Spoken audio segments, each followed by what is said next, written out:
Muito bem, estamos de volta com o nosso programa Os Gideões. E hoje, neste lugar tão lindo, estamos aqui no Museu Histórico de Belo Horizonte. Se você ainda não conhece este lugar, venha. Ore aqui, abençoando a nossa cidade tão maravilhosa.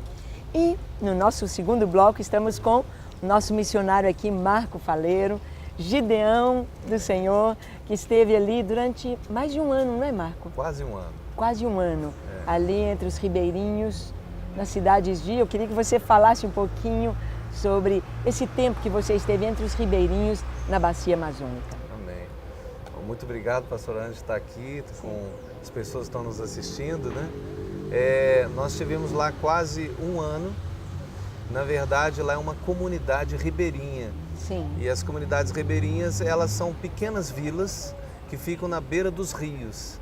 Eles são normalmente nordestinos, descendentes nordestinos misturados com os índios. E então eles formaram povos, os antropólogos falam que são povos ribeirinhos. Ô Marcos, haveria alguma correlação do tempo da era da borracha no Brasil com a migração desses nordestinos para a Bacia Amazônica? Sem dúvida. Na verdade, foi o governo brasileiro, na época da ditadura, que fez uma grande campanha para que os nordestinos fossem no período do ciclo da borracha. Sim. E foram esses que depois do término do ciclo da borracha, né, eles ficaram.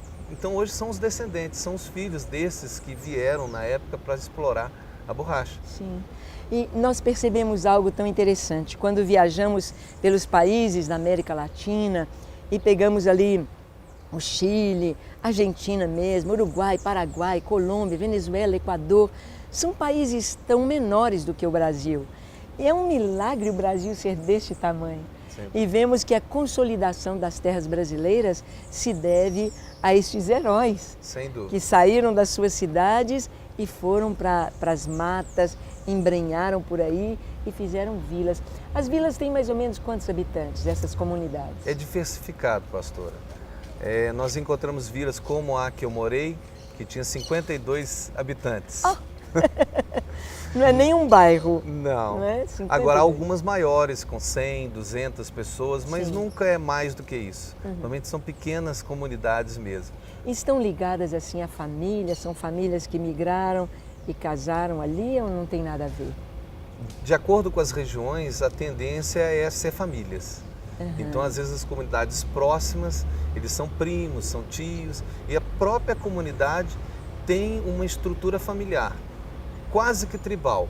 Sim. Exatamente por essa influência que eles têm da herança das tribos. Apesar de que o ribeirinho, ele não gosta de ser identificado com os índios. Sim, sim. Ele tem... Porque eles não são.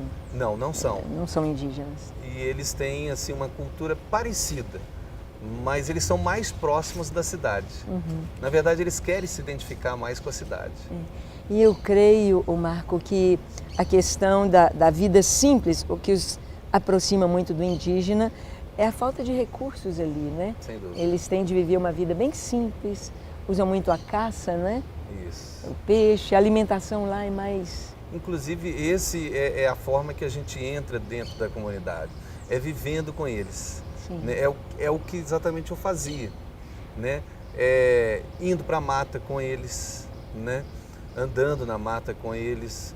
Eles vivem basicamente daquilo que eles compram na cidade. Uma vez por mês eles vão na cidade, compram, trazem e ficam o mês todo com aquilo que eles compraram. Sal, arroz, feijão, essas coisas, açúcar, né?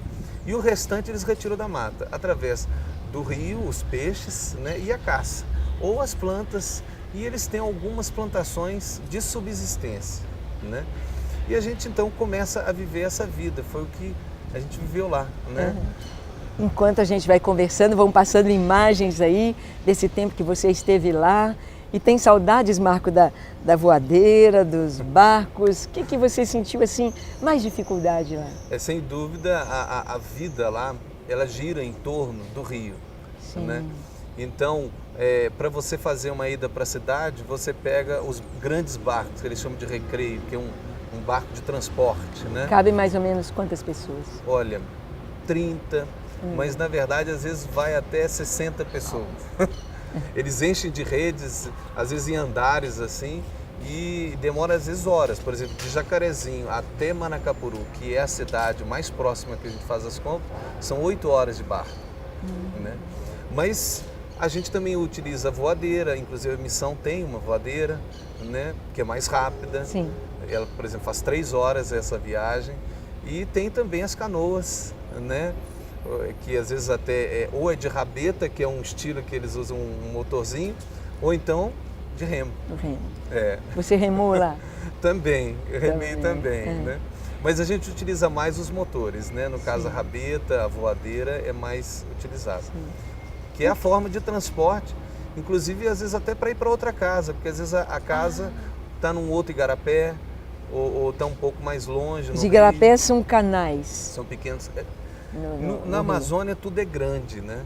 Tem uma noção, a margem onde eu morava até a outra margem era 5 quilômetros de água. Né? Então os rios, quando você fala de igarapé... Remar 5 quilômetros.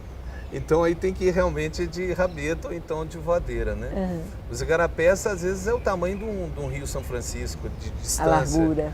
Né? Então é tudo muito grande na Amazônia, né?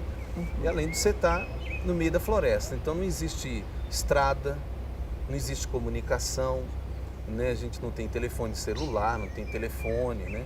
A gente tinha até um telefone a rádio lá, que funcionava às vezes. Ah, sim. Então a comunicação, a vida muda. Internet né? nem pensar. Nem pensar. A vida modifica, né? Você tem que se adaptar à realidade deles, que é uma vida muito simples. Mas é um povo muito querido. É como uma família. Como foi sua experiência, Marco, de estar ali na igreja, consolidando os irmãos? E você foi com a missão antes de ir, nós te passamos algum material para você levantar a torre lá. Isso. Como que foi? Eles te receberam bem? E a torre, como foi isso?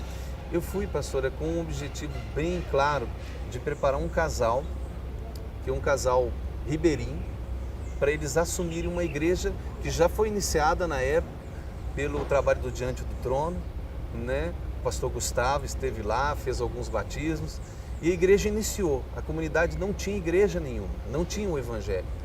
Hoje toda a comunidade frequenta a igreja. E esse casal precisa de ser treinado. Foi o nosso maior trabalho, mas também desenvolvendo com a igreja. E atuando com a igreja, a gente mostrou a necessidade da igreja orar. Porque sem oração não existe igreja. É verdade. Né? E uma igreja forte é uma igreja que ora. Sim. E foi isso que nós transmitimos para eles, a necessidade de oração. Como eles são pessoas que têm uma herança mais de origem católica, eles tinham mais aquela forma de orar tradicional católica, da reza. Né? Repetindo. Isso. Mas o Evangelho conseguiu alcançar o coração deles e mostrar que a oração é uma conversa, é um relacionamento com Deus. Né? E é isso que a gente começou a fazer o trabalho, ainda precisa muito lá. Mas assim, nós iniciamos esse trabalho de demonstrar para eles a importância deles terem uma comunhão com Deus. Sim. Então nós iniciamos um local dentro da igreja, fizemos um altar de oração, né?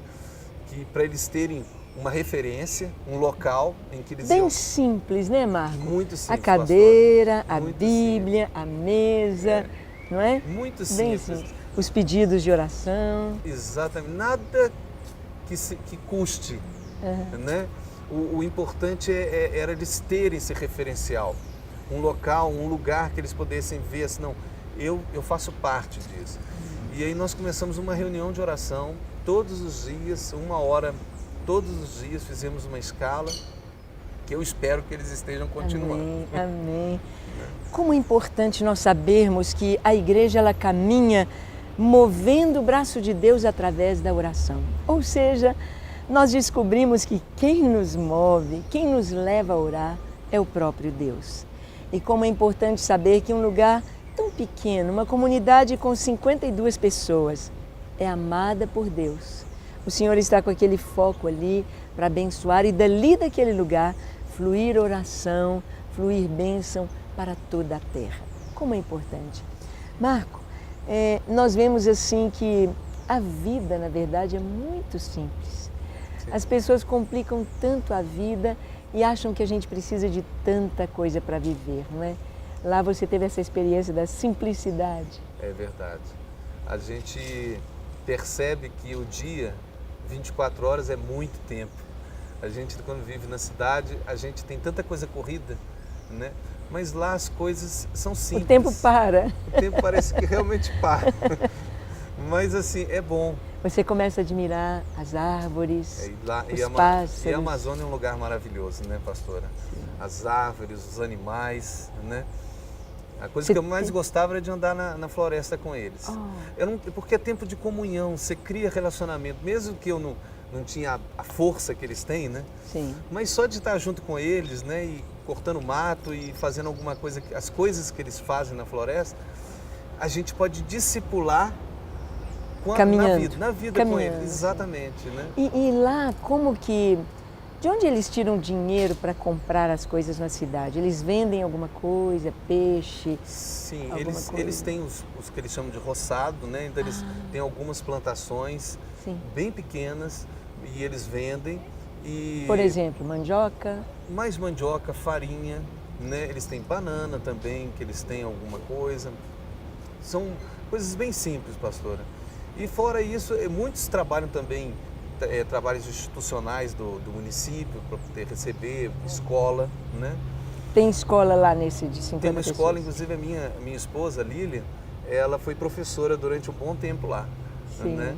E a escola é como escola rural, tem alunos de todas as séries ali. Pastora, esse é um dos grandes problemas da Amazônia, né? As escolas, as salas, né, que são plurisseriais. Então, às vezes, você encontra um menino estudando primeiro ano e quinta série no mesmo lugar. Foi uma das lutas que a minha esposa teve. Ela até dividiu em classes lá, tentou fazer isso. E a gente também desenvolveu um trabalho, inclusive, que a minha esposa desenvolveu na área de artesanato. Que eu acho que é um grande trabalho que pode ser desenvolvido lá. Ela fez aulas de artesanato. Usando argila, usando o que tem lá. Sim. Né? Inclusive as plantas. Tanta coisa pode ser feita, mas alguém precisa chegar e ensinar e falar com eles, né? Dar essa oportunidade para eles, né? Nós vemos aqui o amor de Deus, o carinho do Senhor para com as pessoas em toda a terra.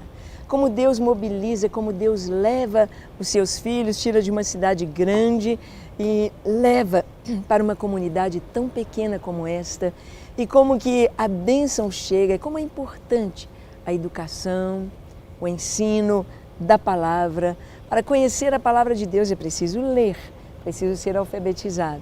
Como Deus levou o pastor Marco Faleiro, a sua esposa Lília, ali na comunidade, nos Ribeirinhos. E no nosso próximo bloco, nós vamos conversar um pouquinho com o Marco sobre os desafios que o estão aguardando em Angola, na África.